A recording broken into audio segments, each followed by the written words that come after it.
Isang mapagpalang araw po sa ating lahat at ako po ay nagpupurit nagpapasalamat sa ating Panginoon for this privilege na tayo po ay makabahagi ng kanyang mga salita at matatagpuan po natin ang ating pag-aaral sa Matthew 11:28. Kung babasahin nyo lamang po ito ay ito po ay nagbibigay reminder sa atin na sa lahat po ng ating mga pagsubok sa buhay, sa lahat po ng ating mga pinagdadaanan, especially po ngayong alam naman po natin, lalong-lalo na sa mga fellow Pilipino po na aking mga kababayan or aking mga pamilya na sa mga pinagdadaanan po nating sa mga araw na ito na crisis sa ating bansa. Alam niyo po, kung matatandaan po natin na marami po tayong napagdaan ng pagsubok sa ating mga buhay. Isa na po yan sa pandemya. Yun po ang isa sa mga naging highlight sa ating malaking pagsubok bilang isang mamamayan na nag-abroad. Marami po akong natutunan at marami po akong katatagan sa aking buhay. Naging malayo man ako at naging daan man ito sa aking katibayan upang lalong mapanatag sa ating Panginoon. Kaya nga po sinasabi po sa aklat ng Mateo 11:28, "Come unto me, all ye that labor and are heavy laden, and I will give you rest."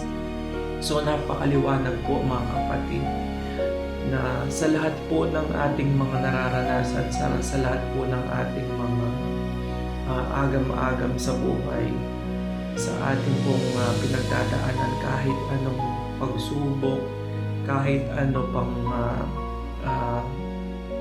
problema pong mararanasan po natin, yan po ay ang sabi po ng ating Panginoon na tayo po ay manangan sa Kanya.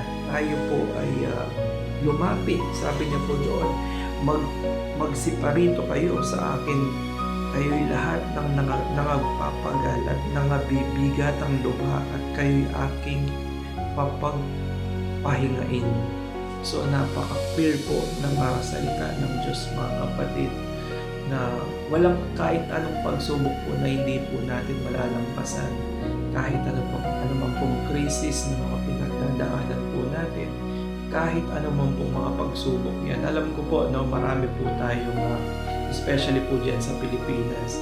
Hindi ko po alam kung totoo yung mga survey na number 1 daw po ang Pilipinas sa mga crisis or krisis na nagtataasan po ang presyo ng mga bilihin at mga number 1 na pangangailangan po natin. Pero pakatandaan po natin, may Panginoon po tayo sa Diyos. Hindi po tayo pinabayaan. Noong pandemic nga, no, napakarami pong pagsubok, napakarami pong mga namatay, napakarami pong nasawi, mga kapatid. Pero tayo, no, hanggang ngayon nandito pa tayo. Pinagbinibigyan pa rin po tayo ng pagkakataon ng Panginoon. Binibigyan po tayo ng pagkakataon na makita po natin yung kadakilaan niya, na makita po natin yung biyaya niya sa ating buhay, at makikita po natin lagi yan yung katapatan niya po.